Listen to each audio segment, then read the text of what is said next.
आज का सत्र जो है सर्विंग एनवायरनमेंट थ्रू स्पिरिचुअलिटी, जो वातावरण है, प्रकृति है, उसे आध्यात्मिकता से हम कैसे प्रोटेक्ट कर सकते हैं और सर्व कर सकते हैं।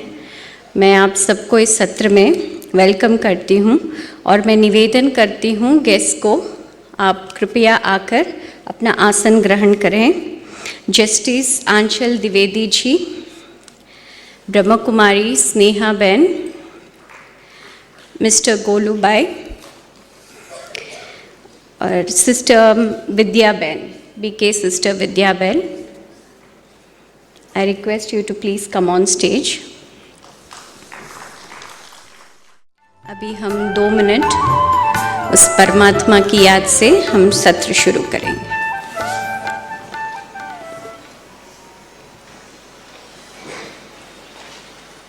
बहनों को कि वो गेस्ट को फूलों से और बैच से स्वागत करें।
तो आप सबको भी मैं इस सत्र में स्वागत करती हूँ।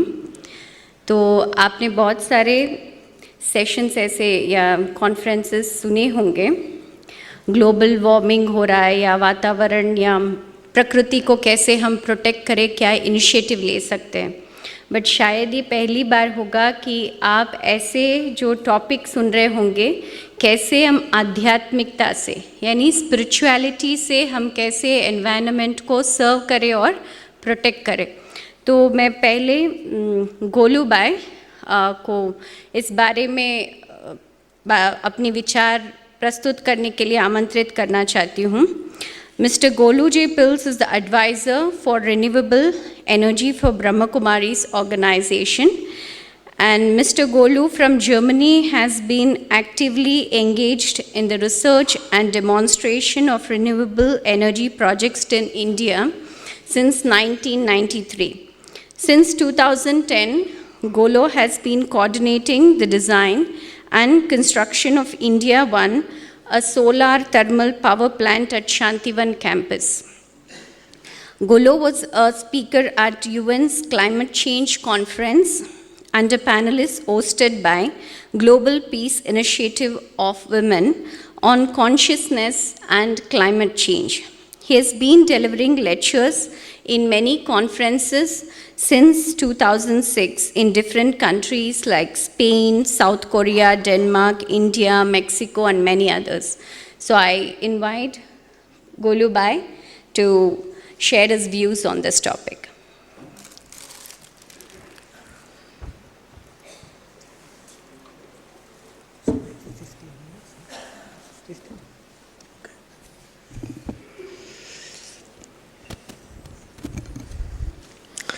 Om Shanti. Thanks very much for the Spark organizers to give the opportunity to share with you about climate change, about consciousness, and what we can do, how we can serve the environment. You all know that climate change is a very serious topic. I think this year in India we broke the temperature record, 51.6 degrees. I was at that time in Europe, and it was in all European newspapers that India broke the temperature record. And this is a very bad sign because it is the beginning of a very bad trend. In future, the temperature will increase, the monsoon will become more erratic, and the food production will also change. It is said by climate experts that we have peaked in the world food production. And in future, to produce equal amount of food will become increasingly difficult due to climate change. 97% of all the studies in the world, they agree that climate change is happening because of our human interaction with this planet. Since 100 years we have generating power through fossil fuels. We're emitting greenhouse gases and they are changing the climate. The changes are so severe that climate scientists or geologists, they want to give this particular time a new name. They want to call it the anthropogenic age, the age of human interference, and it will start probably with the Second World War. It will be rather short. All the other ages in the planetary history have been millions of years and 100,000s of years. This will be rather short. Some other scientists, they also talk of an extinction event. We have already removed approximately 30% of the species, and every year we are losing approximately 1,000 species through global warming. India is in a very difficult situation because we have a high population here and a small landmass. And I was 2 years ago in Hyderabad at the UNDP conference, and we were told by Indian scientists that in India we are using the resources of 2 Indias already. We're using twice the water, twice the topsoil, twice the wood, and twice the fresh water. And for future generation it will be very difficult. So we are in a very tricky situation, and apparently we're doing something wrong. Brahma Kumaris has seen this coming since a long time, and we have set up an environmental initiative 10 years ago, and we have set up also a solar department almost 20 years ago. With the environmental initiative, we are participating at all the UN climate conferences. I have been since Copenhagen at all the climate conferences, and we're trying to build a bridge towards science and inspire people to understand that they have to change also themselves. It seems quite clear that technology alone, money alone, and strategy alone will not fix the problem of this planet Earth. There has to be something more, an additional dimension. And that's where we, from Brahma Kumaris, try to make a difference and inspire those people. So 10 years ago in Copenhagen, it was quite interesting because people came to us and said, "What are you yogis doing here? How you want to help planet Earth, how you want to have impact in the environment?" We said our thoughts, our mind has a very strong impact. 10 years ago, people didn't know what they should do with us. Now the same people come to us and say, "Please teach us meditation, because we lost hope to fix the problem." It's quite interesting. So now in Brahma Kumaris, we receive invitations, and in November, I will fly to Marrakesh, and there is the next climate conference by the UN. We expect about 20,000 people. And again, a lot of paper will be produced, a lot of speeches will be given, and let us see if by conferences we can fix the problem. Brahma Kumaris thought we should be active also and showed practical clean technology. 20 years ago, we set up a department of solar energy, of renewable energies, and you might notice that your food is cooked by solar energy. On rooftop of this Gyan Sarovar campus of the kitchen, there's a solar cooker, and we produce every day 1,200 kilograms of saturated steam, which goes into the kitchen and cooks your rice and your dal. We also have a quite powerful photovoltaic system here, which produces around 600 to 1,000 units per day. And probably the power for this speaker and emergency light for the computers is produced by solar energy. We have also 40,000 liters solar hot water here in the campus every day. And we have a huge treatment plant in which we treat the water and recycle it. So Brahma Kumaris tries to do quite a lot to demonstrate practical how to use clean technology, how to demonstrate how to develop that.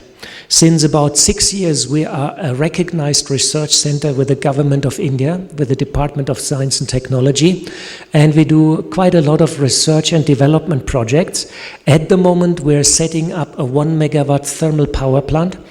This is 80 crores project, and we get 60% of the funding, 50% of the funding from the German government, 25% from the government of India in New Delhi, from the Ministry of New and Renewable Energies. And we hope by the end of the year to inaugurate that project and produce clean energy, because we need clean energy and we need a change in our lifestyle. It is said in the West that we have to reduce our carbon emissions by 80%. Whenever I give a lecture, I ask people, are you ready to stop driving car? Are you ready to stop flying around with a plane? Are you ready to reduce your heating? And are you ready to reduce the cooling? And are you ready to buy local products? Are you ready to change their lifestyle? Quite interestingly, in Germany, a lot of people are ready to change their lifestyle in order to save planet Earth. However, it's quite dramatic. We have to change immediately. Science says we have a window of 20 years where we have to completely phase out fossil fuels. And many plans in the West indicate to phase out fossil fuels in the next 20 years. Now you know that Brahma Kumaris teaches Raja Yoga and meditation.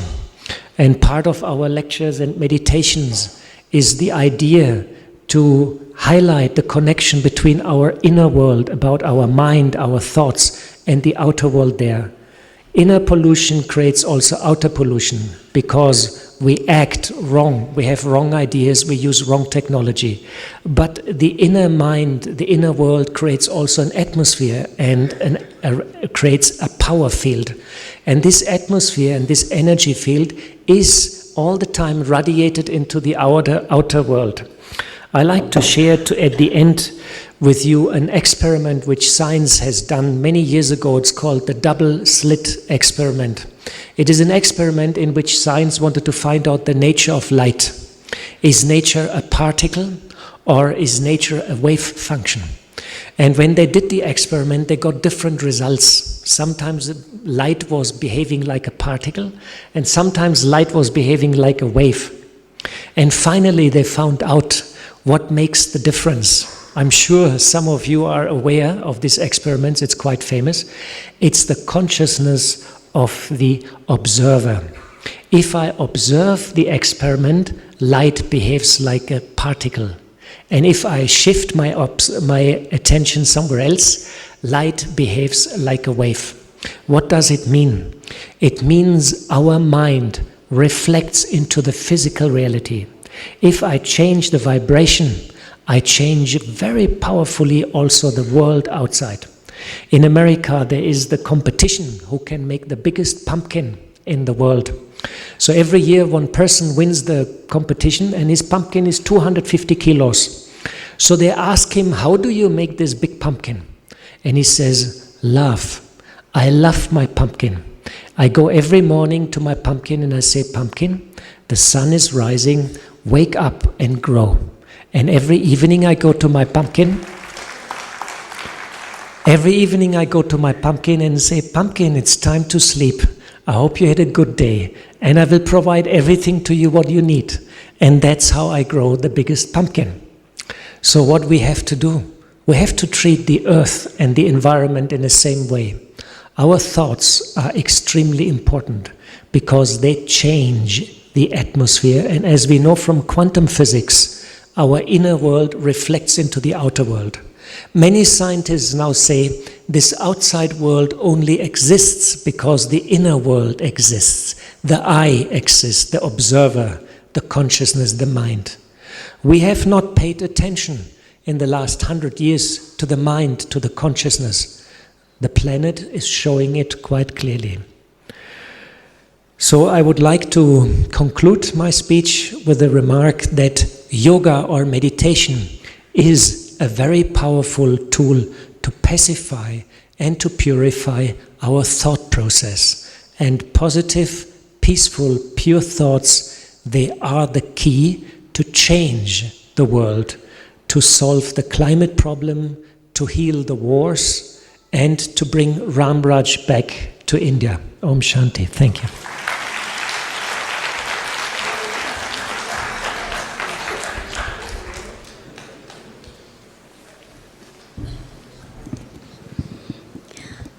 Thank you, Golubai, for sharing such beautiful insights about how one's thought, it's like from the inside world, what one creates a thought, that's the reflection, what we see in the outside world. And he also shared like how a pumpkin, such a big pumpkin, can be grown by the thoughts of love. Now I invite Sister Sneha. Brahmakumari Sneha was introduced to this organization 28 years ago. She's a science graduate in microbiology and studied masters in human resource and has done MSc in value education. She has worked in administration and patient relations for 6 years. Now she has completely dedicated herself in the service of humanity through Brahmakumaris. She is into training and development since 2000 and has conducted lectures and seminars and workshops for Amul, BHEL, Air India, and many others. She has conducted workshops for sports personnel, hospitals, banks, teachers, youths, and other professions. She also conducts value education courses for teachers, students, and children.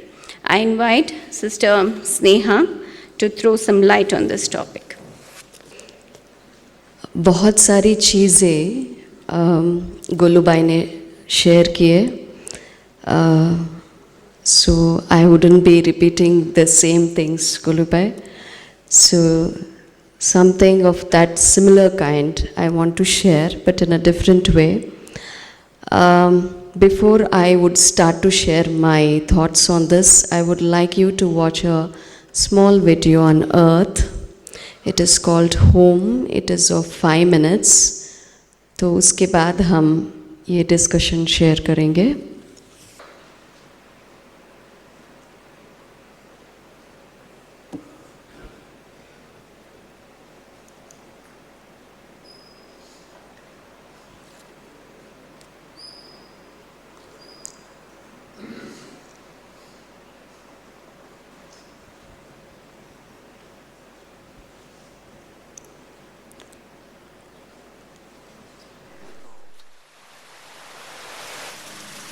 In the fields, machines replaced men.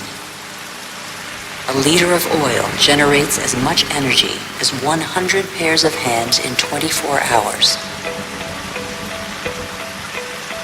In the United States, only 3 million farmers are left. They produce enough grain to feed 2 billion people. But most of that grain is not used to feed people. Here, and in all other industrialized nations, it's transformed into livestock feed or biofuels.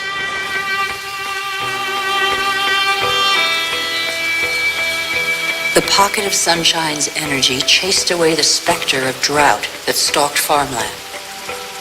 No spring escapes the demands of agriculture, which accounts for 70% of humanity's water consumption. In nature, everything is linked. The expansion of cultivated land and single-crop farming encouraged the development of parasites.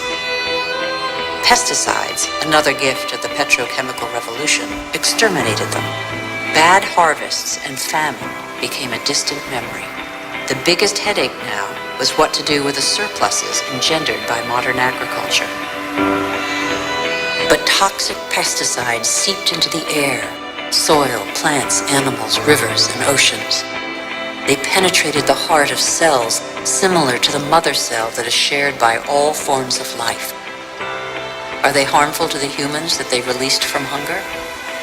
These farmers, in their yellow protective suits probably have a good idea.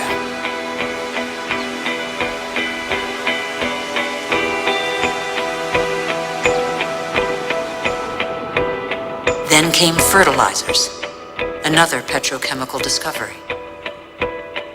They produced unprecedented results on plots of land thus far ignored.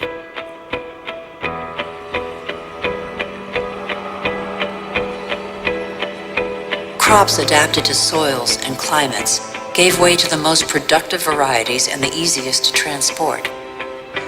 And so, in the last century, 3/4 of the varieties developed by farmers over thousands of years have been wiped out.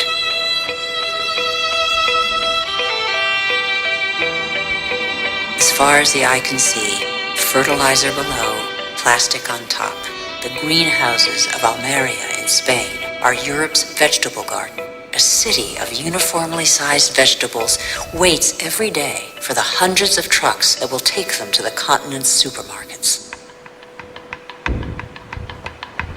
The more a country develops, the more meat its inhabitants consume. How can growing worldwide demand be satisfied without recourse to concentration camp-style cattle farms? Faster and faster, like the life cycle of livestock which may never see a meadow, manufacturing meat faster than the animal has become a daily routine. In these vast food lots trampled by millions of cattle, not a blade of grass grows. A fleet of trucks from every corner of the country brings in tons of grain, soy meal, and protein-rich granules that will become tons of meat.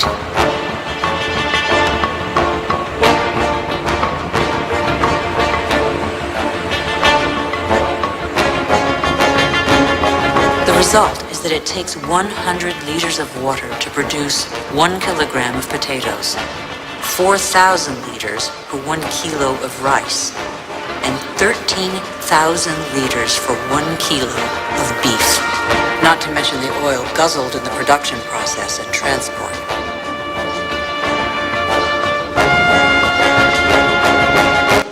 One major river in 10 no longer flows into the sea for several months of the year. Be bequeathed by the earth.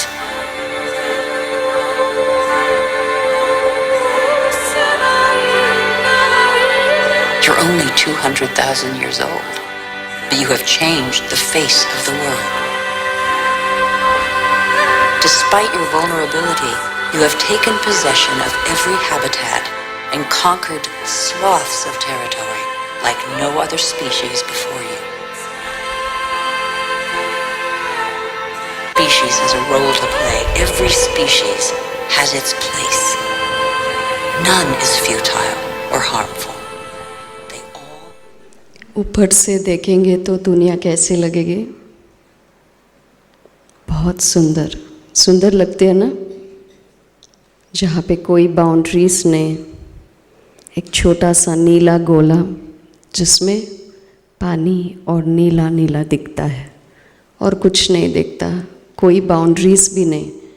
एक scientist ने बताया था कि वो जब space से देखा तो मिडल ईस्ट में एक स्टॉर्म राइज हो रहा था, वो डेवलप होते होते फिर फिलीपींस में बारिश लाया, है ना? ऐसा ही है ना दुनिया। हम सोचते हैं, हमारी आधुनिक सोच ये है फ्रैगमेंटेड, हर चीज़ को बस इतनी सी चीज़ में देखना, सब चीज़ को तोड़ मोड़ के देखना। लेकिन स्पिरिचुअलिटी हमें सिखाता है कि सब कुछ इंक्लूसिव है ना? कि हम जो यहाँ करते हैं वो दूसरों को अफेक्ट होता है, चाहे हमारे जैसे गोलूबाई ने बोला थॉट्स हो या हमारी एक्शंस हो। जैसे वहाँ पे स्टॉर्म हुआ, लेकिन स्टॉर्म वहाँ बिल्ड हुआ, लेकिन बारिश आया फिलीपींस में। तो मिडल ईस्ट कहाँ, फिलीपींस कहाँ, दोनों दूर दूर है ना। तो हम जब ऊपर से देखते हैं तो हमें इस दुनिया की ब्यूटी भी नज़र आती है और हम इस दुनिया का क्या हाल कर रहे हैं, कितनी क्षति पहुंचा रहे हैं, दोनों हमें नज़र आते हैं। तो only when we rise above, we are able to see the whole picture, isn't it? But when we are stuck up in our own limited thoughts and limited way of looking at this world, then nothing is connected. तो spirituality हमें सिखाता है कि हर चीज़ को holistically देखना, फिर उस connection से अवेयरनेस जुड़ जाता है कि हम जो करते हैं वो सभी को अफेक्ट होता है। फिर वो रिलेशनशिप की समझ आती है कि जैसे मन और शरीर एक दूसरे से जुड़ा है, जैसे गोलू भाई बोल रहे थे हमारा इनर वर्ल्ड और जो हम बाहर देख रहे हैं एक दूसरे से जुड़े हैं। हम बहुत सारी चीज़ें न्यूज़पेपर में पढ़ते हैं, न्यूज़ सुनते हैं और सोचते हैं दुनिया क्या हो रहा है, क्यों इस हालत में है, हम क्या करें। या कभी कभी हताश हो जाते हैं कि हम कुछ नहीं कर सकते, हमारे हाथ में कुछ नहीं है। ये गवर्नमेंट्स या पॉलिसी मेकर्स को डिसीजन लेना है, बड़ों को बैठना है, एकजुट होकर बैठ के डिसीजन लेना है, फिर पॉलिसीज़ बनानी है, वही कुछ कर सकते हैं। क्या हम भी कुछ कर सकते हैं? एज ए लेमैन कर सकते हैं? हाँ, हम कुछ कर सकते हैं तो वो छोटी छोटी चीज़ें हम सोचते हैं। जैसे उन्होंने एग्जाम्पल दिया, हम ट्रैवल कितना कम कर सकते हैं, फ़्लाइट में गाड़ियाँ कितना कम इस्तेमाल कर सकते हैं। ये सारी चीज़ें तो लिमिटेड है, फिज़िकल एक्शंस में है, लेकिन कभी हमने अपनी विचारधारा के ऊपर कभी रिफ्लेक्ट किया कि मेरी विचार कैसी है, मेरी सोच कैसी है, इसका प्रभाव कैसे पड़ रहा है मेरे जीवन में, या फिर मैं जिस एटमॉस्फेयर में, एनवायरनमेंट में रहता हूँ उस पर कैसे पड़ रहा है। जैसे हम नेचर को प्रकृति कहते हैं ना, तो एक प्रकृति अंदर है जो मेरी विचारधारा है, मेरी हैबिट से, ये भी तो प्रकृति है, मेरा स्वभाव संस्कार, ये भी तो नेचर है। वी से by nature I am like this, है ना, तो ये भी एक नेचर है। हमारी बॉडी भी नेचर है, ये भी तो प्रकृति है ना। इसलिए जो भी चीज़ें ऊपर नीचे होती है हमारी शरीर में, उसका इलाज उस प्रकृति में होता है, उस बेहद की अनंत प्रकृति जो हमारी इर्द गिर्द है, जो हमें सस्टेन करता है। तो 3 रूप की प्रकृति है, एक अंदर की, फिर इस शरीर की, फिर बाहर की प्रकृति। तो इसमें समन्वय लाना है, इसमें हार्मोनी लाना है। तो हमारे जो इंटर रिलेशनशिप है, इन तीनों की इंटर रिलेशनशिप है, उसको समझना बहुत ज़रूरी है। इंटर रिलेशनशिप है या नहीं है, है ना। अभी आप ज्ञान सरोवर की कॉम्प्लेक्स में बैठे हैं, 2 दिन से यहाँ पे हैं, सभी 2 दिन से यहाँ पे हैं ना। तो आपने बहुत सारी हिल स्टेशंस आप गए होंगे, उस हिल स्टेशन में और इस हिल स्टेशन में, ये भी तो हिल स्टेशन है माउंट आबू, दोनों में फ़र्क क्या दिखा आपको? ये भी हिल स्टेशन है ना, जैसे हमारी ऊटी है, शिमला है, वो भी हिल स्टेशन है, माउंट आबू भी हिल स्टेशन है। दूसरे हिल स्टेशन में गए हैं आप कभी?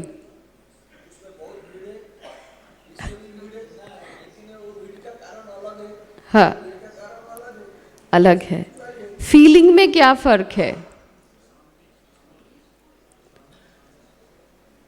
आप पीसफुल फील करते हैं, और भीड़ भाड़ से बाहर है। हाँ, उस हिल स्टेशन में भी भीड़ भाड़ से बाहर है, हम इसमें भी भीड़ भाड़ से बाहर है, लेकिन एटमॉस्फेयर में फ़र्क है। नॉट दिस फिजिकल एटमॉस्फेयर, बाहर की प्रकृति में ज़्यादा फर्क नहीं है, लेकिन हाँ, जो सटल वाइब्रेशंस है, जो सूक्ष्म प्रकृति है, उसमें बहुत फ़र्क है ना। बहुत सारे लोगों ने ये महसूस भी किया होगा कि मुझे बहुत शांति की अनुभूति हुई यहाँ आके। तो वो शांति की अनुभूति तो हम जब जंगल में जाते हैं, गार्डन में बैठते हैं, तभी अनुभव होता है, लेकिन उसमें और इसमें थोड़ा सा फ़र्क तो है, फ़र्क नज़र आता है, क्योंकि ये जो सूक्ष्म वातावरण बनता है हमारी विचारधारा से बनता है। एक तो प्रकृति भी ऐसी है, दूसरा हमारी विचारधारा भी, चाहे आप मंदिर में जाएंगे या किसी आश्रम में जाएंगे usually people go there and create some kind of positive thoughts. Negative कोई create नहीं करता है. तो दोनों की समन्वय से इसका वातावरण हमें अलग ही नज़र आता है ना?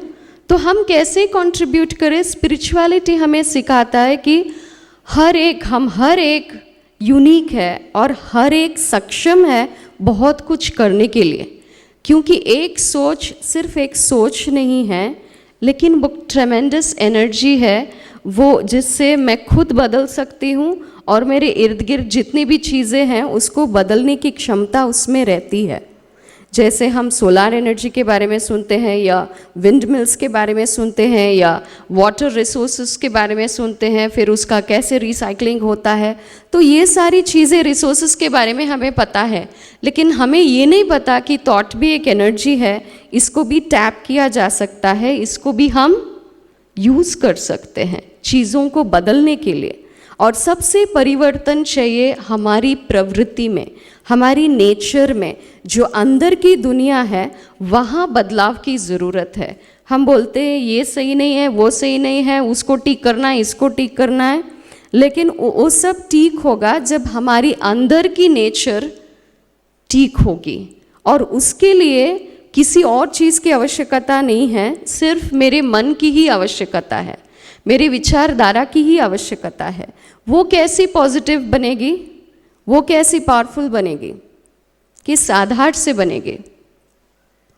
हम सबको पता है ना कि मुझे पॉजिटिव सोचना है, मुझे नेगेटिव नहीं सोचना है, लेकिन पॉजिटिव कैसे सोचूं?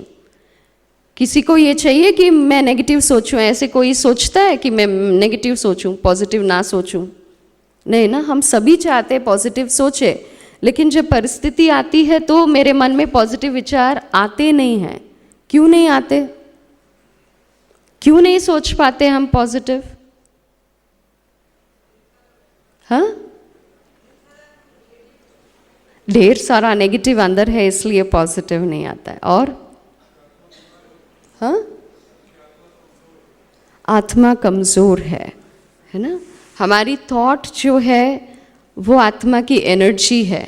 जितनी नेगेटिव सोच उतनी हमारी एनर्जी. जैसे आप कुछ भी खा लेंगे तो आपकी सेहत ठीक रहेगी? नहीं रहेगा ना. कुछ भी आप खा लीजिए तो फिर ठीक रहेगा? नहीं. आप सोचेंगे मेरी सेहत के लिए ये ठीक है, ये ठीक नहीं है, और इस टाइम पे खाना है, इतना ही खाना है, यही खाना है. ऐसे ही हमारे मन में जो विचार चलते हैं वो विचार अगर पॉजिटिव ना हो तो मन कैसे स्वस्थ रहेगा? और जब मन स्वस्थ नहीं है, जो भी परिस्थिति आती है उसको हम हैंडल नहीं कर सकते और बहुत सारे नेगेटिव एनर्जी आ जाता है. And negative energy creates negative environment. जैसे हम किसी के घर में या कभी जाते हैं या कोई हीटेड डिबेट हो रहा है और बाहर से हम अंदर जाते हैं उस कमरे में, सडनली लगता है यहाँ माहौल बहुत टेंस्ड है ना? यू कैन फील द गर्मी आपको फील होती है. तो वो गर्मी उस वातावरण से बनी है, उस सोच से बनी है जहाँ पे वो लोग बात कर रहे हैं, उन बातों से नहीं, लेकिन उनके मन में बहुत सारा विचार चल रहा है. वो विचारधारा उस वातावरण को वैसे बनाया है. या कोई शांत से बैठा है या कोई मेडिटेट कर रहा है, कोई पूजा कर रहा है, कोई ऐसे ही कोई रिफ्लेक्शन कर रहा है, तब आप उस कमरे में जाएंगे तो कैसे फील करेंगे? अच्छा है, शांति है, ऐसे फील करेंगे ना. तो वो एक्शंस और सोच दोनों की कॉम्बिनेशन से वो वातावरण बना. जब हम ये समझ लेते हैं तो हम इस चीज़ को बदल भी सकते हैं. जब तक ये समझ नहीं लेते तो उसको टैप भी नहीं कर सकते. तो एक छोटा एक्सरसाइज है, गोलूबाई ने मैंने सोचा गोलूबाई बताएंगे. यहाँ पे ब्रह्मा कुमारी इसमें एवरी थर्ड संडे हम कलेक्टिव मेडिटेशन करते हैं.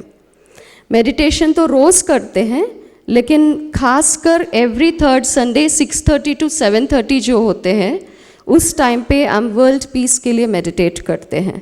और जितने भी हमारे सेंटर्स हैं, कितने भी देशों में हैं, हर सेंटर में उस टाइम पे वर्ल्ड पीस के लिए मेडिटेशन होता है.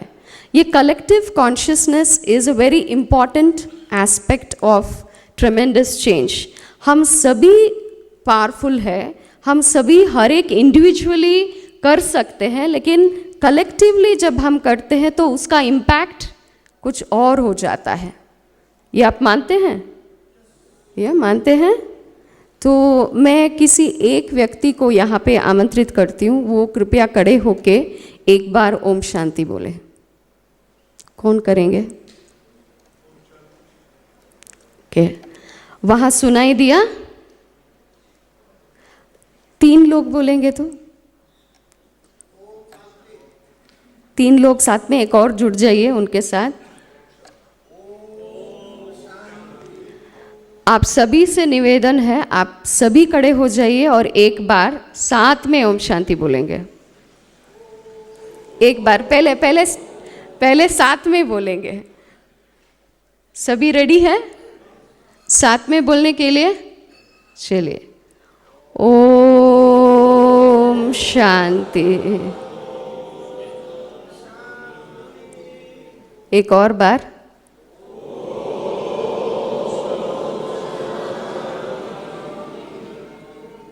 थैंक यू, बैठ जाइए। जब आप सभी ने साथ में बोला तो आपको क्या महसूस हुआ? संगठन की ताकत, हाँ, तो वो वाइब्रेट होता था। जब अकेले एक व्यक्ति ने ओम शांति बोला तो वहाँ तक सीमित था, वो भी पावरफुल था, लेकिन उसकी वाइब्रेशन आवाज़ वहाँ तक सीमित था। जब 2 लोग 3 लोग बोले तो थोड़ा और बढ़ा। जब सभी साथ में बोले तो और बढ़ गया। It's not just the word but you could feel the vibration also, है ना? वो कलेक्टिव एनर्जी आप फील कर रहे थे। तो जब हम कलेक्टिवली कुछ करते हैं तो उसमें अपनापन होता है, उसमें बहुत सारी पावर होती है। उसका एक उदाहरण है ये ज्ञान सरोवर। जब हम आते हैं यहाँ पे तो वी फील एट होम। इसकी बनने के पीछे एक बहुत सुंदर कहानी है। जब ये बनने वाला था तो तब की हमारी जो चीफ थे दादी प्रकाशमणि जी, उन्होंने सभी सेंटरों में ये संदेशा भेजा था कि ऐसी एक कॉम्प्लेक्स बनने वाली है, तो हम चाहते हैं कि सभी जो भी स्टूडेंट्स हैं ब्रह्म कुमारी से जो भी जुड़े हैं वो हर दिन 1 रुपये कंट्रीब्यूट करेंगे इसके लिए, है ना? तब मुझे याद है मैंने सोचा 1 रुपये से क्या होगा, सिर्फ 1 रुपये चाहिए, बस एक दिन का 1 रुपये। उस टाइम हमारी जो टोटल संख्या थी मुझे लगता है 3 लाख या 3.5 लाख की होगी स्टूडेंट्स की संख्या। सो आई वाज थिंकिंग 1 रुपये से क्या फ़र्क पड़ता है, 1 रुपये से हो सकता है, बस 1 रुपये की कंट्रीब्यूट करना है। फिर मैंने सोचा अच्छा 1 रुपये रोज़ पहुँचेगा, सब 1 रुपये देंगे तो एटलीस्ट 3 लाख आएगा, है ना? 3 लाख कोई कम बात नहीं है, एक दिन का 3 लाख, है ना? गवर्नमेंट भी मंजूरी 3 लाख की ऐसे नहीं देती है, लेकिन एक दिन का अगर 3 लाख इकट्ठा हो जाए उससे बहुत कुछ कर सकते हैं ना? लेकिन उस 3 लाख की इतनी बड़ी कंस्ट्रक्शन में मेरा योगदान क्या था? सिर्फ 1 ही रुपये था। बट आई फील दैट वो 3 लाख का जो भी है वो मेरा है। भले मैंने 1 ही रुपये दिया बट वो मेरा है ना? तो 1-1 रुपये से, रोज़ की 1-1 रुपये से, हर व्यक्ति की 1-1 रुपये से ये बना। तो जो भी यहाँ आता है, जिसने भी कंट्रीब्यूट किया है, उनको लगता है जैसे कि ये मेरा है, ये अपना है। ऐसी ये दुनिया जो है, ये धरती जो है वो अपनी है ना? तो उसके लिए अगर मैं रोज़ 1-1 चीज़ कंट्रीब्यूट करूं, बस 1 मिनट का पॉजिटिव विचार उस धरती के प्रति, उस माँ के प्रति जो हमें इतना सस्टेन कर रहा है, बस 1 ही विचार, बस 60 सेकेंड्स का। बहुत कुछ है हमारे पास 24 hours, but at least I can start with 60 seconds of my time, हो सकता है ना? तो ये ड्रॉप बस 1-1 मिनट का योगदान जो हम करते हैं इस धरती की ओर, हमारी जीवन की ओर, उसे सक्षम बनाने के लिए, उसे पॉजिटिव बनाने के लिए, उसको रिजुवेनेट करने के लिए, उसको दोबारा रीजनरेट करने के लिए बस एक एक बूंद की ज़रूरत है, एक ड्रॉप की ज़रूरत है। वो ड्रॉप भी हम दे नहीं पाएंगे, दे सकते या नहीं दे सकते? बस एक बूंद की ज़रूरत है, रोज़ एक बूंद, है ना? हम सुनते बूंद बूंद से बनता है तालाब, है ना? वो तालाब सिर्फ एक बूंद से शुरू होती है। तो हम सारे हमें अपनी जीवन में क्या योगदान दे सकते हैं, रोज़ की दिनचर्या में हम एक एक बूंद कैसे कंट्रीब्यूट कर सकते हैं, वो हमें क्लैरिटी मिल जाए, उसकी शुरुआत यहाँ से करें तो बहुत बढ़िया होगी। वैसे तो बहुत सारी चीज़ें हैं जो हम करते रहते हैं, जैसे प्लास्टिक की थैली ना यूज़ करना या कुछ ये ना करना वो ना करना, वो सारी भौतिक चीज़ें हैं, फिज़िकल चीज़ें हैं। वैसे ही हम अपनी एंगर को कंट्रोल करने में, अपनी नेचर को बदलने में या अपनी नेचर को पॉजिटिव बनाने में, कंपैशनेट होने में थोड़ा सा वक्त दे तो ये दुनिया बहुत सुंदर हो जाएगी, होगी ना? तो हम सब आज प्रण कर सकते हैं, कर सकते हैं? सभी तैयार है? तैयार है प्रण करने के लिए?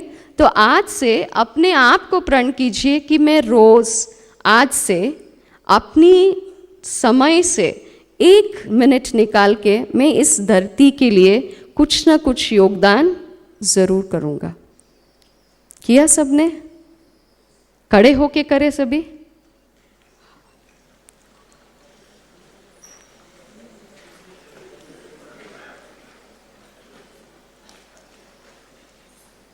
आज मैं अपने आप से प्रण करती हूँ,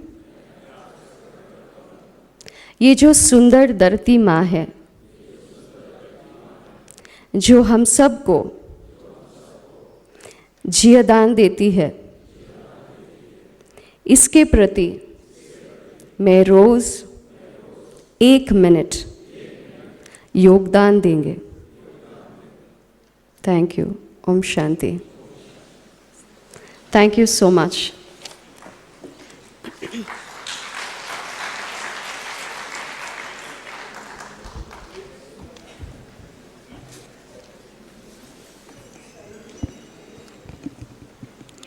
स्नेहा बहन को बहुत बहुत धन्यवाद, जो इस टॉपिक के बारे में बहुत स्पष्ट तरीके से हमारे सामने रखा कि 3 प्रकृति या नेचर होता है। एक को कहते हैं हमारी अंदर की नेचर, एंड दूसरा है हमारी प्रकृति यानी शरीर, एंड तीसरा जो एनवायरनमेंट बाहर है। तो ये सब समतोलन में रहना है तो पहले कहाँ से शुरू करना है? अपने अंदर। तो कल भी हमने अदिति बहन के वीडियो में देखा कैसे हमारी थॉट्स इमिडिएटली ये शरीर जो प्रकृति है उस पर इफेक्ट होता है, और उन्होंने उदाहरण भी दिया कि वातावरण कैसे अब्जॉर्ब करता है। शांति की थॉट्स है तो वातावरण में शांति रहती है, और अगर गुस्से का या झगड़े का है तो वातावरण में फैलता है। तो अब मैं जस्टिस आंचल द्विवेदी जी को निमंत्रण देना चाहती हूँ। He is a judicial magistrate and additional civil जज since 2008. Aanchal ji graduated in science and mastered in law and public administration. He is a qualified UGC LET, and he was awarded gold medal for standing first in PG in public administration. He has submitted PhD paper on economic reforms and rural development, and has done dissertation on new vistas of banking reforms. Some of his papers on various topics has been published in different journals and magazines. He has also served as assistant professor and visiting lecturer at Lucknow. Some recent feathers in his cap is he is a peace ambassador of UNO to Korean Peninsula, member of advisory council of HWPL South Korea, coordinator of UNO Human Rights Observer, Human Rights Observer of Indian Subcontinent for UNO, and with efforts of Mr. Dwivedi ji and Government of India in collaboration of South Korean government, they have signed an MOU with UNO for cessation of war and urged to call a special session in UNO by attempting to make an opinion. I now invite Mr. Dwivedi ji.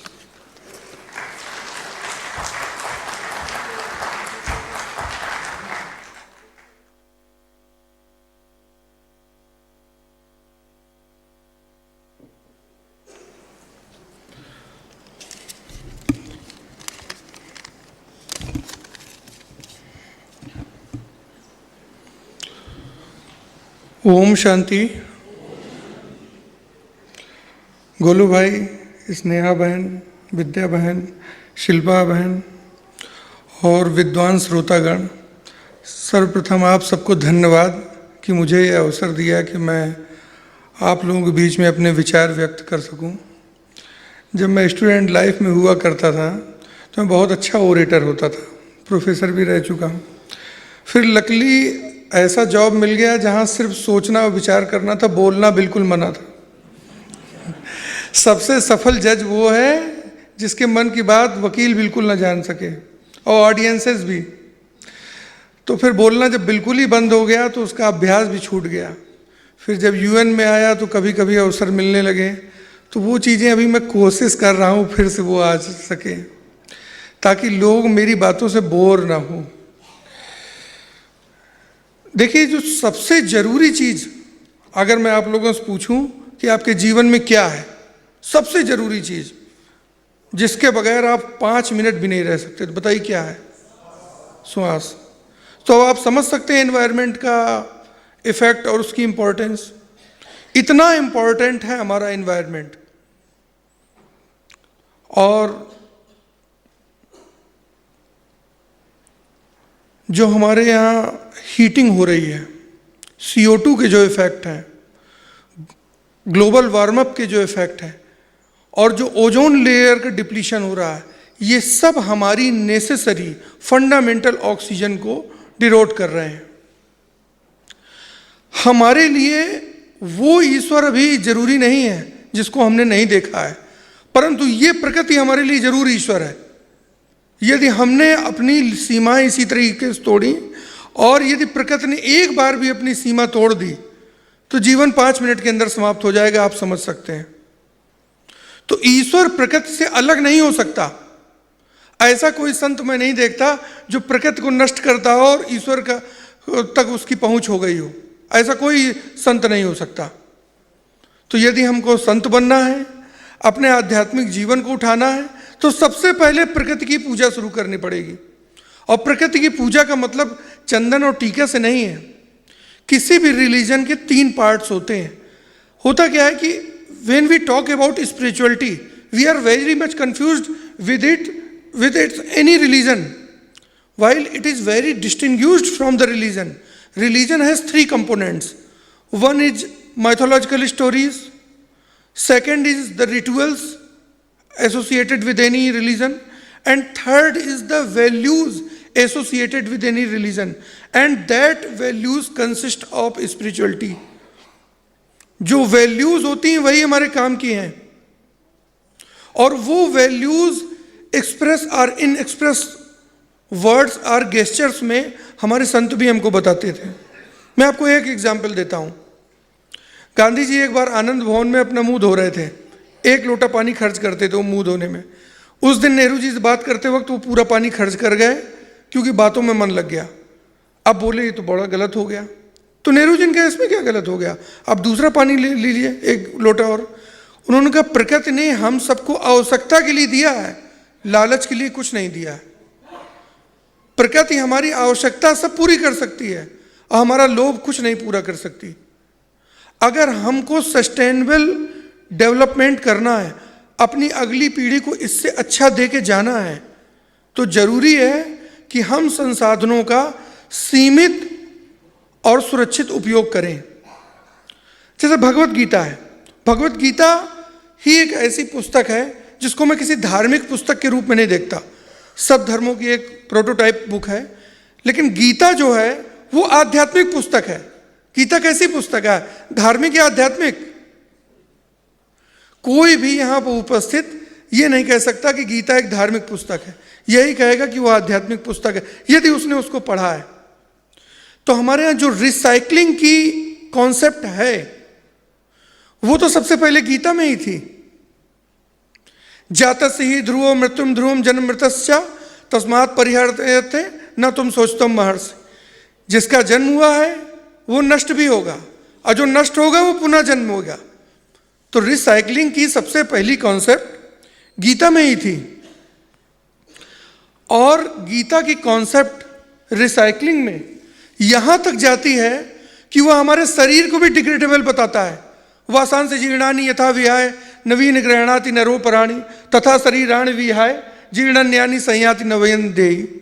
तो चाहे हम अपने शरीर को जितनी भी दाह संस्कार की रीतियां हैं या दफनाने की, वो इसी उद्देश्य से थी। और पारसियों में भी चाहे वो चील के आगे उसको रख देते हों, तो उसका रीजन यही है कि वो चाहते थे कि ये शरीर पुनः प्रकृति के ही काम आ जाए, पुनः ये शरीर इसी प्रकृति के काम आ जाए, क्योंकि यही प्रकृति हमको फिर से इस शरीर के रूप में जन्म देगी।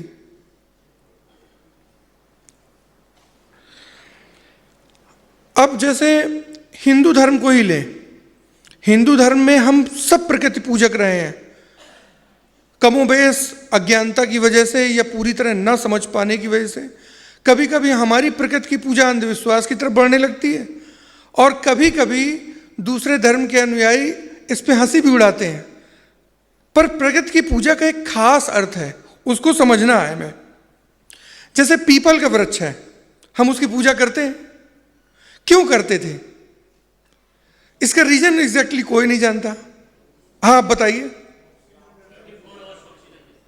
अब आप समझ गए कि हमारा विज्ञान कितना आगे था।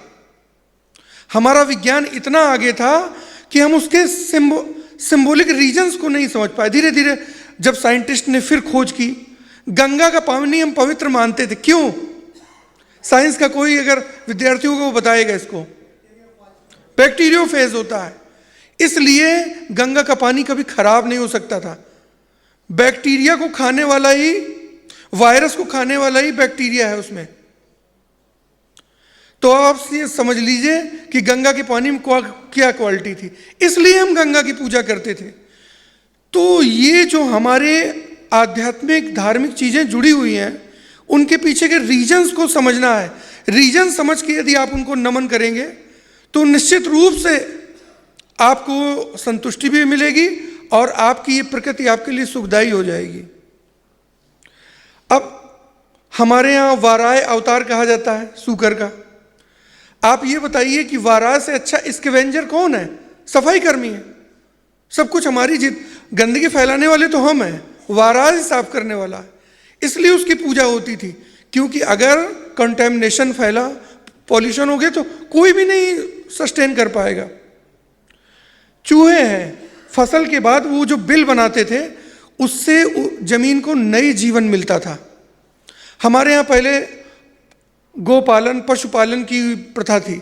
यही गोपालन पशुपालन का जो अपशिष्ट होता था, हम खेतों में डालते थे। गौ की पूजा हम इसलिए करते थे कि उसकी हर चीज की इंपॉर्टेंस थी, उससे प्राप्त होने वाले मूत्र और मल की भी, इसलिए हम गौ की पूजा करते थे। अब जो अभी गुजरात में साइंटिफिक रिसर्च हुई, आप लोग टीवी पे देख ही रहे होंगे कि गौमूत्र में सोना पाए जाने की भी बात है, इसीलिए वो पीला ज्यादा होता है। तो सोचिए कि गाय का शरीर कितना पवित्र था, कि जिसमें 79 AU और एलियम उस तक के तत्व हैं। जो गाय का गोबर होता है उसमें सैनिटेशन पावर होती है। अगर हम उससे लीप दें तो वहां जितने बैक्टीरिया होते हैं वो मर जाते हैं। ये कारण था कि हम गाय की पूजा करते थे। और गीध, जटायु गीध था ना, गीध की इंपॉर्टेंस भगवान राम ने उसकी को अंत में श्रद्धांजलि दी, तो गीध की भी स्कैवेंजर के रूप में ही इंपॉर्टेंस थी। नीम का वृक्ष, नीम के वृक्ष में तो हम लोग कहते थे नीम हकीम खतरे में जान। यदि किसी को कुछ भी मेडिकल साइंस ना आती हो तो बस नीम का पौधा अपने यहाँ उगा ले और नीम के पौधे से ही इलाज करता रहे। क्या हुआ कि मैं स्टूडेंट लाइफ में था, मेरे मसूड़ों में कुछ प्रॉब्लम हो गई। मैं आज आपको अपनी प्रैक्टिकल बात बताता हूँ। ना मेरे पास इतना समय था और ना इतना पैसा था कि मैं बड़े बड़े डॉक्टर्स के पास जाता। तो बस जो मुझे अपनी कॉमन अंडरस्टैंडिंग से बात समझ में आई, मैंने नीम की दातून करना शुरू कर दी। आज तक इस बात को बीते कम से कम 20 ईयर्स हो चुके हैं, आज तक कोई प्रॉब्लम मुझे नहीं हुई। और जब फिर कभी इस सालों में कुछ भी लौटता है, मैं किसी के पास नहीं जाता, अब तो पोजीशन है कि वेल अप टू डेट देश क्या विदेश की भी सबसे बड़े डॉक्टरों की सेवा ले सकता हूं, लेकिन मैं नहीं चाहता, मुझे मालूम कि it is more than sufficient. Buddha के पास एक राजकुमार आया उनके आश्रम में प्रवेश के लिए। तो बुद्ध तो योगी हो चुके थे, खुद चक्रवर्ती सम्राट के पुत्र भी थे, चाहते तो उन राजमहलों में रह के सुख भोग सकते थे, उसको छोड़ के आए थे, इसलिए वो राजमहलों के विलास और सुख से थोड़ा सावधान रहते थे। तो उन्होंने उसको उस आश्रम में प्रवेश से पहले उसकी एक छोटी सी परीक्षा ली। उन्होंने कहा, बताओ तुम्हारे वस्त्र तो बड़े सुंदर हैं जो पहने हो, अभी ये पुराने पड़ जाएंगे, फिर पहनने लायक नहीं रह जाएंगे, क्या करोगे इनका?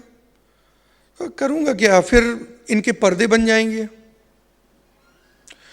कहा चाहिए पर्दे भी पुराने हो गए फिर क्या होगा? कहा फिर इनके आश्रम के सामान लाने के लिए झोले बन जाएंगे। कहा अब ये झोले भी खत्म हो जाएंगे तब क्या होगा?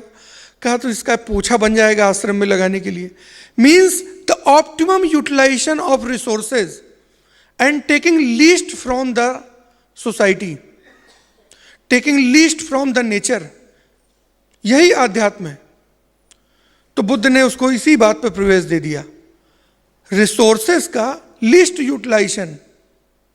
आज भी मैं आज आपको व्यक्तिगत अपने जीवन का बताऊं, और वैसे तो पत्नी के सामने कोई क्रोध नहीं कर सकता, और मैं भी नहीं, कोई नहीं करता है, भलाई भी इसी में है।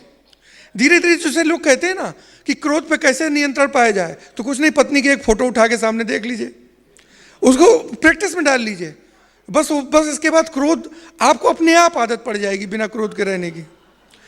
तो मैं अपने घर में कभी क्रोध नहीं कर सकता, पर थोड़ी सी मुझे लिबर्टी पत्नी ने इस मामले में दे रखी है कि यदि मेरे यहाँ खाना बचा तो पत्नी चूंकि मेरी खुद साइंटिस्ट है तो वो तो कम अटेंशन पे कर पाती घर पे, तो सबसे पहले कुक को डांट पड़ती है बिल्कुल, और कहा साहब बहुत बिगड़ जाएंगे।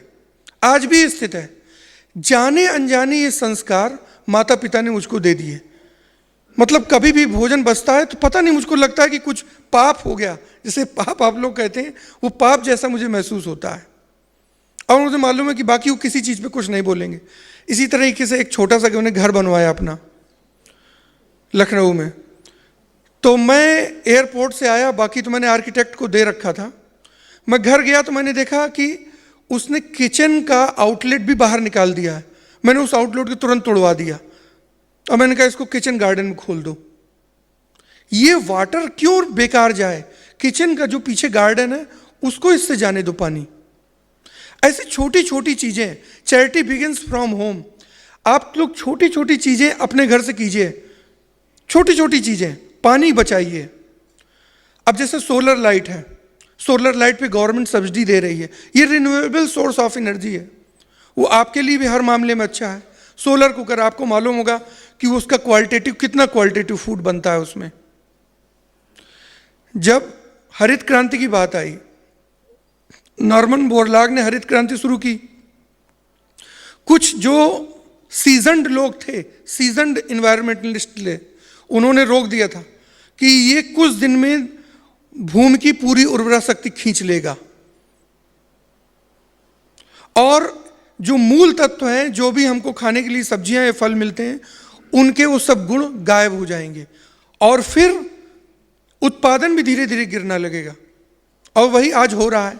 अभी मैं भोजन कर रहा था और 3-4 दिन से तो मैं यहाँ हूँ ही, तो यहाँ जब भोजन में मैंने मिर्च खा रहा था तो मैं सोच रहा था कि अब मिर्च और ककड़ी में कोई अंतर रह नहीं गया है। कोई, अगर आप में से किसी ने भोजन में मिर्च ली होगी तो कहीं आपको महसूस हुआ कि आप मिर्च खा रहे हैं? यही इफेक्ट है। तो वो जो मिर्च का तीखापन था उसकी अपनी इंपॉर्टेंस थी, दैट वो ये बताता है कि विटामिन सी कितना ज्यादा है इसमें, उसमें लाइकोपेन कितने हैं और जो एलिमेंट्स हैं वो कितने ज्यादा है। तो हमने आर्टिफिशियल यूरिया से, जो नेचुरल प्रोडक्ट था, अब कोई गाय नहीं पालना चाहता, सब लोग कुत्ते पालना चाहते हैं। और सुबह सुबह वो गाय की कितनी सुंदर आवाज होती थी। हमारे यहाँ जब तक मैं बाहर नहीं निकला, हमारे यहाँ जानवर पले थे और उनसे इतना इमोशनल अटैचमेंट था कि उनके शरीर पे हाथ रखते ही अपने आप में कई चीज़ें गायब हो जाती थी। डिप्रेशन का अगर मैं आपको प्रैक्टिकल तरीका बताता हूँ, यदि कोई डिप्रेशन का शिकार है, एक गाय पाल लीजिए, श्यामा गाय, देसी गाय पालिएगा, और 10 मिनट सुबह जाके उसके पूरे शरीर पे हाथ फिराइए, उसको खूब प्यार कीजिए, उसके मुंह के पास भी उससे ले जाइए, उसकी आंखों में आंख रखिए, उसको पुचकारिए और आपका डिप्रेशन ठीक हो जाएगा।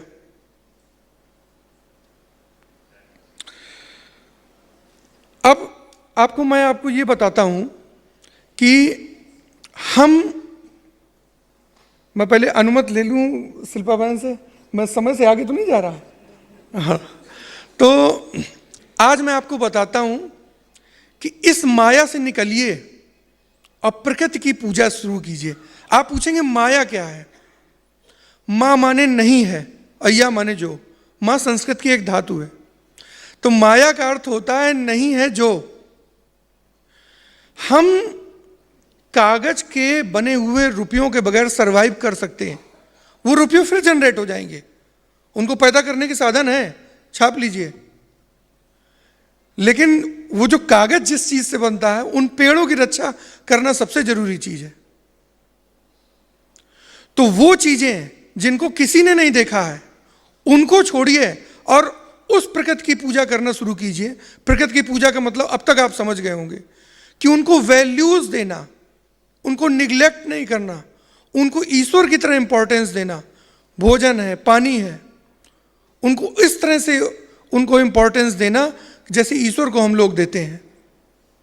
और ये प्रकृति इतना आप कीजिए, अभी आगे के रास्ते देखने की जरूरत नहीं है। जब आप प्रकृति की इतनी केयर करने लगेंगे, इतनी सिविक सेंस अपने में आ जाएगी, तो ईश्वर आपको आगे के रास्ते स्वयं दिखा देगा। ईश्वर अपने आप आपको आगे के रास्ते दिखा देगा कि अब आपको कहां बढ़ना है। अब जैसे तुलसी का पौधा ही ले लें, मैंने आपको बहुत सी चीजों की एग्जाम्पल दिया, मैं आपको तुलसी के पौधे की बताता हूं खासियत। फूड पॉइजनिंग का सबसे बेस्ट उपाय है तुलसी का पौधा। जैसे शहद और घी को या शहद और दही को आप मिला दें तो पॉइजनस हो जाता है, और उसमें पंचामृत में हम तुलसी की पत्तियां डाल देते हैं, दोनों को आप काट के अलग कर देता है, और आराम से हम लोग एंजॉय करते हैं। इतनी समझ लीजिए उसमें पावर है। इसलिए हम तुलसी की पूजा करते थे, घर में शाम को अर्घा रखा जाता था। तो हमने प्रकृति की पूजा की क्योंकि वही साक्षात ईश्वर है।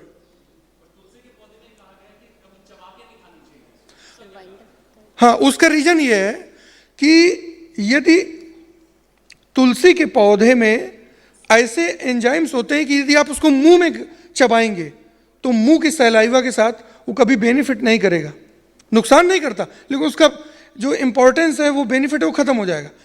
पेट में जब जाएगा HCl के साथ, वो जो एसिटिक एसिड के साथ क्रिएट करेगा, तभी वो आपको फल देगा। तो समय बहुत कम है, इंटरेक्शन करने को तो बहुत कुछ था, लेकिन अब टाइम इज ओवर। तो आपसे मैं यही एक सेंटेंस कहूंगा कि प्रकृति हर चीज का समाधान कर सकती है सिवाय पत्नी का। वो अभी बता दे रहा हूं। Caution is this, T&C apply है यहाँ, टर्म्स एंड कंडीशंस अप्लाई। और विज्ञान ने समस्याएं उत्पन्न की तो हम आध्यात्म की तरफ आए, और आध्यात्म की जो पूजा है हमारी, जो आध्यात्म की उपासना है, वो प्रकृति को बचाने के लिए ही है। तो इसी के साथ मैं अपनी वाणी को विराम देता हूं। धन्यवाद।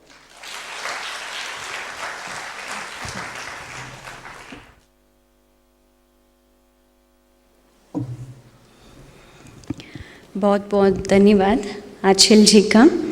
मैं जस्ट एक एक लाइन में समराइज करना चाहती हूँ कि आंचल जी ने कहा आध्यात्मिकता माना अपने जो मौल्य है यानी वैल्यूज़ है, उसे हम अपनी रोज़ाना ज़िंदगी में उसको लागू करें। माना जैसे रिस्पेक्ट है, हम प्रकृति को रिस्पेक्ट दें और उसको वैल्यू करें, वही आध्यात्मिकता है।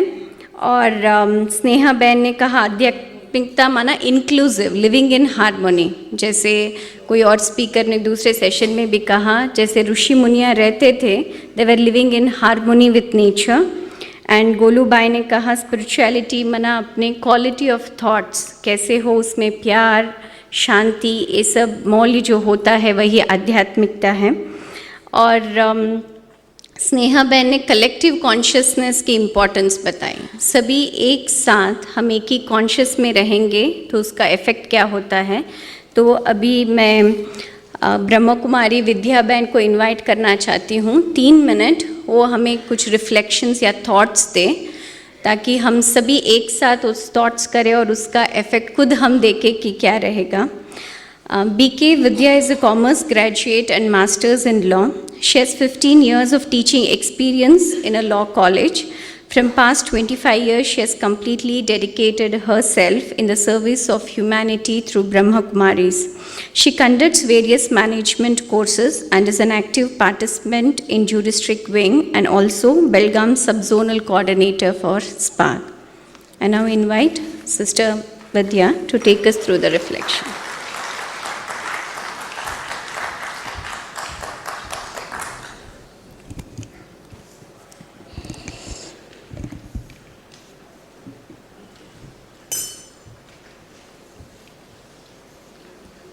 ओम शांति।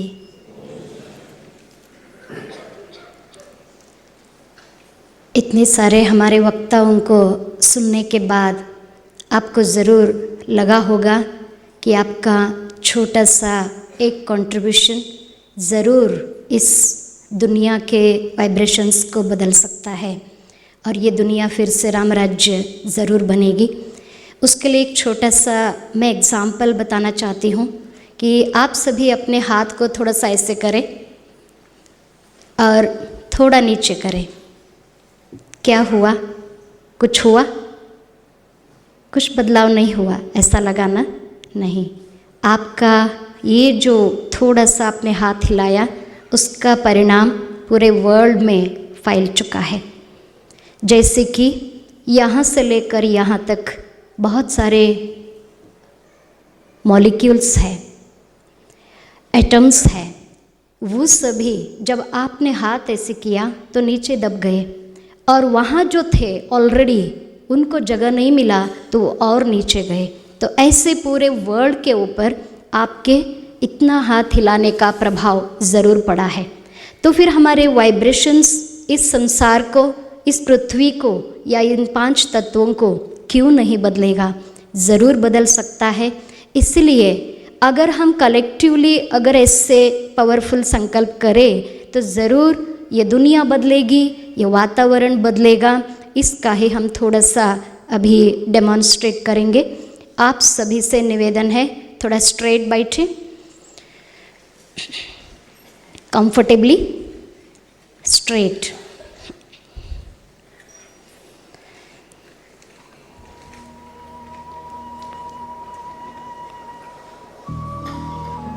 अपने आँखों के सामने एक छोटा सा लाइट को देखें।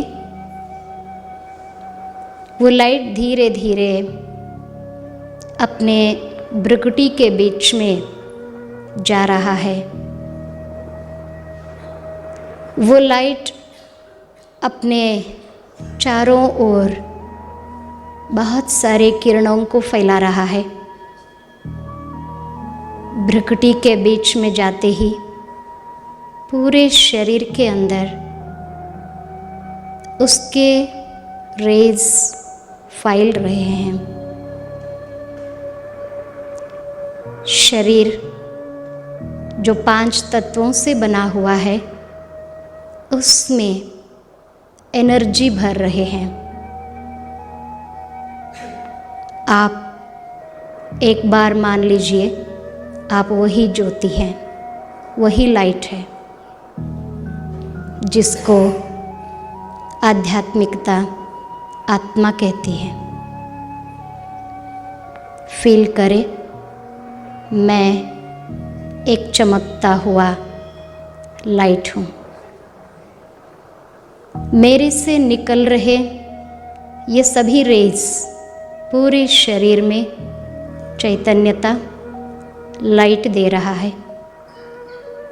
5 तत्वों से बना हुआ यह शरीर अब मुझे कोई तकलीफ नहीं दे रहा है, मेरे सहयोगी बन गया। मैं एक आत्मा चैतन्य शक्ति हूँ। मेरे भीतर शांति है, प्रेम है, आनंद है, सुख है। मेरे से निकल रहे हर किरण पूरे शरीर में इन्हीं मौल्यों को फैला रहा है। पूरा शरीर मेरा एनर्जेटिक हो गया। ये शरीर मेरा बहुत अच्छा साथी है। मेरे हर कार्य में जीवन भर साथ दिया है। इसलिए प्रकृति से बना हुआ यह शरीर मेरे साथ सहयोगी है। अब बाहर आइए।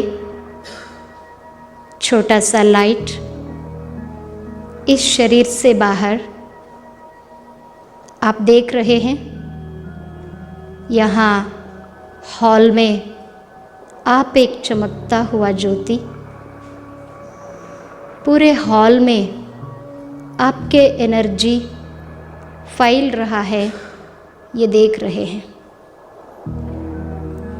विजुअलाइज करिए, मैं आत्मा इस हॉल में अपने शांति का वाइब्रेशन फैला रही हूँ।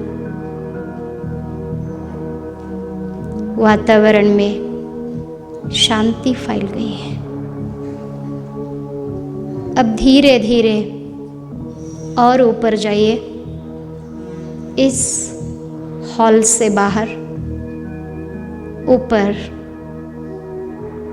और ऊपर, जहाँ जड़ रूप में सूर्य, चांद, सितारे हैं, लेकिन आपका चमक बिल्कुल अलग है। फील करें, मैं आत्मा बहुत ही विशेष प्रकाश चारों तरफ फैला रही हूँ। मेरे से शांति, प्रेम, आनंद की, पवित्रता की किरणें फैल रही हैं। आपके सामने अथवा नीचे ये पूरा पृथ्वी अपने 5 तत्वों के साथ खड़ा है। आप देखिए, पृथ्वी थोड़ा सा बिगड़ चुका है। आप इस पृथ्वी के लिए अपने वाइब्रेशंस, प्योर थॉट्स दे रहे हैं। आप उसको प्यार से समझाएंगे, ऑर्डर करेंगे कि हे प्रकृति, हे पृथ्वी, तुम तो मेरे साथी सहयोगी हो, इसलिए अभी आपको फिर से शुद्ध बनना है। आपकी ये सॉफ्ट और प्योर ऑर्डर को प्रकृति अवश्य मानेगी। उसके अंदर एक बदलाव दिखाई दे रहा है। विजुअलाइज करें, प्रकृति का इम्बैलेंस ठीक हो गया। 5 तत्व फिर से अपने मोड़ पर आ गए। प्रकृति के साथ साथ यहाँ रहने वाले हर प्राणी, हर चीज़ फिर से बहुत सुंदर दिखाई दे रहा है। मैं आत्मा पूरी पृथ्वी को ऐसे शुद्ध वाइब्रेशन दे रही हूँ कि ये प्रकृति फिर से मेरे साथी सहयोगी बन रहा है। ये दुनिया फिर से रहने लायक हो गया है। सदा बसंत ऋतु आ चुका है। यह जैसे राम राज्य है। आप देखिए, ये वाइब्रेशंस आप अकेले नहीं दे रहे हैं, आपके आसपास में सब मिलके कलेक्टिवली वाइब्रेशंस दे रहे हैं, जो एक पावरफुल रूप से प्रकृति को दान के रूप में जा रहा है। प्रकृति बिल्कुल संतुष्ट और कंफर्टेबल हो गया। धीरे धीरे वापस आइए इस हॉल में, अपने शरीर के भ्रुकुटी के बीच में बैठिए। मैं एक छोटा सा लेकिन बहुत ही शक्तिशाली आत्मा हूँ। मेरे चारों ओर बिल्कुल शांति का वातावरण है। मैं आत्मा इस प्रकृति को सुंदर करने में अपना योगदान अवश्य करते रहूँगी और ये दुनिया को सुंदर बनाने में अपना छोटा सा कंट्रीब्यूशन अवश्य दूंगी। फील करें, यहाँ का वातावरण भी बिल्कुल शांत हो गया। ये शरीर का प्रकृति भी बिल्कुल शांत है और ये पृथ्वी भी सुंदर और शांत बन रहा है। ओम शांति।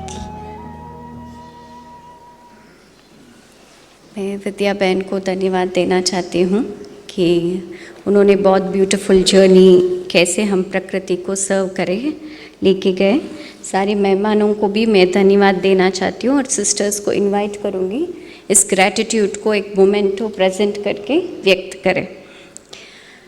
उसके साथ एक इम्पॉर्टेंट अनाउंसमेंट्स भी हैं।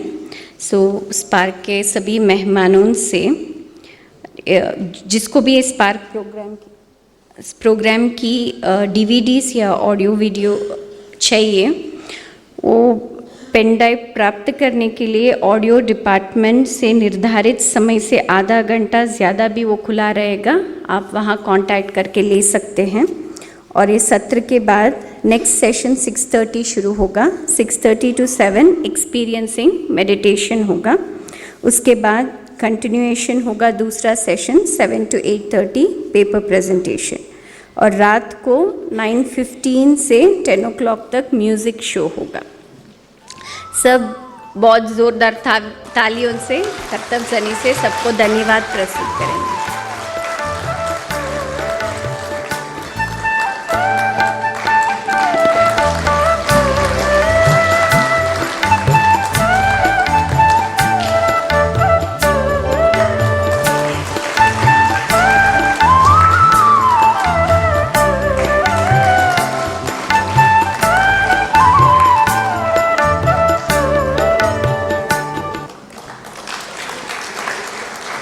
ठीक है, अभी हमें 15 मिनट्स का ब्रेक है। नेक्स्ट सेशन 6:30 शुरू होगा। Thank you.